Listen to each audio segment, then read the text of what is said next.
Hello everyone, today I'm here to review the first 2 episodes of Star Wars Ahsoka, the new Disney Plus series that's a spin-off of the Mandoverse and a sequel to Star Wars Rebels. I've been very excited for this show for a long time. I grew up loving the Clone Wars and Rebels. I've loved all the new Star Wars shows for the most part. And Ahsoka's been one of my favorite characters ever for like a long time, so I was really excited she's getting her own show. A few things I was hesitant about going into it, but I'm very excited to talk about this. There will be no spoilers, but it will cover things from the trailers. So if you've not watched the trailers going completely blind, then I would suggest not watching this video. But without further ado, let's get right into things. On to a couple things that I'm kind of mixed about, just about the show, just like a little preface.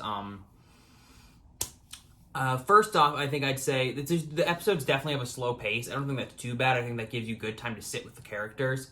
It just leads to a lesser rewatch value because I watched the episodes twice each now.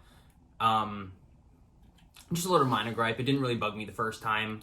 And then Natasha Liu Bordizzo and Mary Elizabeth Winstead as Sabine and Hera. They're both very good in their roles. It's just going to take me some time to get used to them, you know? Because, you know, there's definitely an adjustment period when you're taking a animated character and bringing them to live action. Like, do they really, like, necessarily fit the role of that character right away? And it's been easy for some people like Cad Bane and Bo-Katan and these other characters in other shows where they're just played by their animated actors, but these are new actors playing the characters, so obviously there's a bit of an adjustment point. I don't think they have necessarily the energy of the characters down completely yet, but this is also the characters 10 years later. They've been through more stuff. Naturally, they're going to be a bit more sullen, so it doesn't bug me. And as I've watched the episodes more, I've kind of fallen in love with these interpretations of the characters more. So we'll just hope that keeps going throughout the series.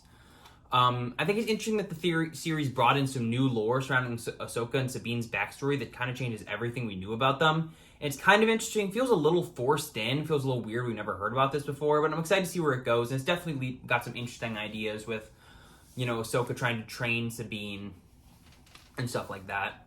And definitely very interesting. I just hope we get a more clear arc for Ahsoka going forward other than just trying to find Thrawn and Ezra and trying to make peace with Sabine, you know? Something more clear, something that builds off of everything we've seen of Ahsoka so far for a clear arc to make this defiantly her show, despite also being a Rebel sequel.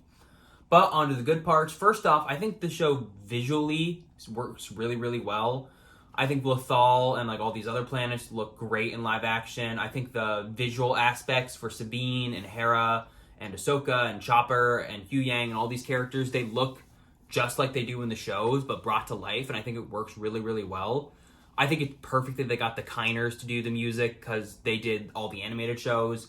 The musical score is beautiful, whether they're using the themes from the Clone Wars, or Rebels, or new scores, especially the music for the villains and the credits music. It's all beautifully done. It's some of the best Star Wars music we've had recently. I think the action is really cool, especially the lightsaber fights are fun.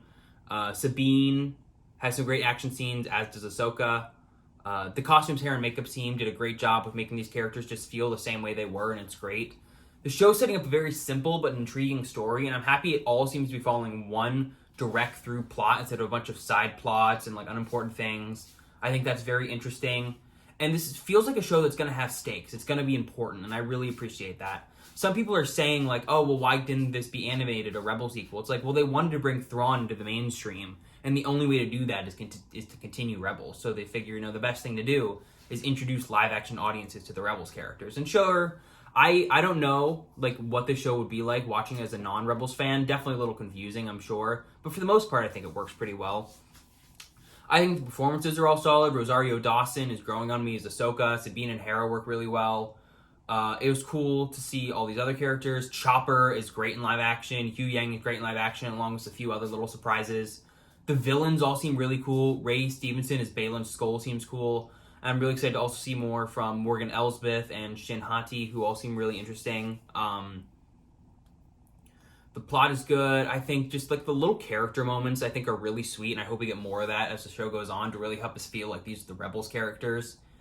And it just sets up some really cool moments and a really cool future for the series, and I had a lot of fun with it, you know? Definitely with this show, I'd say it's a lot of fun. It just makes me feel like classic Star Wars, like good feeling of nostalgia, but they're also kind of be daring in some ways. Not in an Andor way, but a way where they're doing some cool things that Star Wars has not done before in the new canon.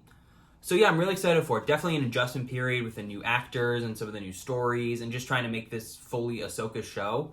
But it sets up a great future. It's great visually, amazing music, and it's just great to see the characters back again.